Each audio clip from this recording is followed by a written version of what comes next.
What's up, guys? I figured today I should talk to you about my favorite YouTuber. My favorite YouTuber wasn't no Mr. Beast. He wasn't that popular back when I was like a teen. It wasn't Mr. Beast.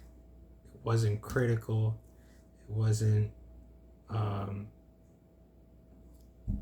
I don't know. I don't know on top of my head. It wasn't PewDiePie. It definitely wasn't T Series. Definitely not Jake Paul. My favorite YouTuber was just some ordinary guy. Some ordinary guy who would just look into his camera and just talk about his life. And this dude, he didn't have that much subscribers at all. He was hardly known, he was hardly famous. It's just like I said, some guy. What he was jacked as shit. He literally looked like the Rock. He looked like Dwayne the Rock Johnson. Like his body, he had the tattoos. He was bald, and he also had a beard. He looked like he was literally Kratos, like God of War shit. And he was like this brolic Mexican dude who just talked in front of the camera. And he was so articulate and just funny. And, I liked watching his videos. Like I said, his videos weren't that popular. He wasn't popular as a person, but for some reason, like they resonated with me the most. And to this day, I think about, the videos the guy made. One of the videos he made was a story that he told that happened to him, I believe. He talked about how he went to the strip club one day and he got stabbed.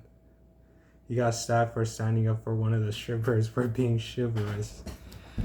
And yeah, so the story goes, he's, at the club and he looks to like the far right of him, and there's this like stripper and some dudes.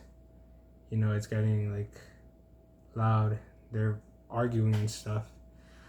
The stripper like takes one of the drinks from the guy and just throws it at his face. And then he sees this. He sees the guys get mad and stuff. And then he calls out to the woman. He's like, "Hey, I got something for you." And the woman just like walks up to him. And they start talking and stuff. And then the guys like call him out for, trying to defend her. And the woman escalates shit. She's like, "Oh, this guy could beat the hell out of you. He's gonna do this, he's gonna do that." And the guys get like upset at that and all that shit. And so eventually the guys walk out and he's left alone. The stripper's not even there anymore. The guys come back in, and what happens is they try to jump him. But he's able to fight them off. He's like this big muscular dude. And his past, he used to say that he was like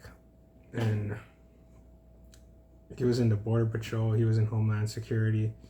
He knew martial arts. He knew how to defend himself. So he defended himself against these two dudes. But in the fight, one of these two dudes like takes out a knife and tries to use it against him. But he's able to fight off the guy, and he didn't really get hurt. He thought he didn't get hurt at all. But it turns out, he looks down on himself for a while, and then he feels like some liquid substance. He's like, "Oh shit, I think I pissed myself while I was fighting." And he said that would have looked very bad. He would have lost his credibility, even though he fought some people. But no, it turns out he got stabbed. It was like red blood and all that shit in his leg. The knife wasn't stuck to his leg, to his thigh, but it cut him up bad to the point that he was bleeding and stuff. And so what ended up happening was he passed out. He wakes up. He's being taken by the ambulance and all that stuff. And he's butt-ass naked. Yeah, they stripped him naked. They uploaded him to this see ambulance. He said this was like sometime in like 2006 where smartphones weren't even a thing back then. And so, yeah. Otherwise, it probably would have been like on World Star or, been on Instagram or whatever. Some dude that got stabbed and was bleeding all over and all that shit. So he said, yeah, that's what happened. Um, because of the incident, he was missing like a chunk of his muscle in his leg. It was all fucked up. He couldn't do deadlifts and squats properly anymore since then. And he regretted it. He was like, what I should have done was do absolutely nothing. I should have just watched what was happening. But no, I had to be Captain Save-A-Ho and stand up for a stripper that didn't even deserve it. So, yeah, he told stories like that. And I gotta preface this. I'm not a woman hater. I believe in equal rights and all that stuff. I also think that assholes come from all walks of life. Not just male or female, old, young, rich, poor, whatever skin color you have, you can be an asshole, There's that. So yeah, this guy was a really cool dude.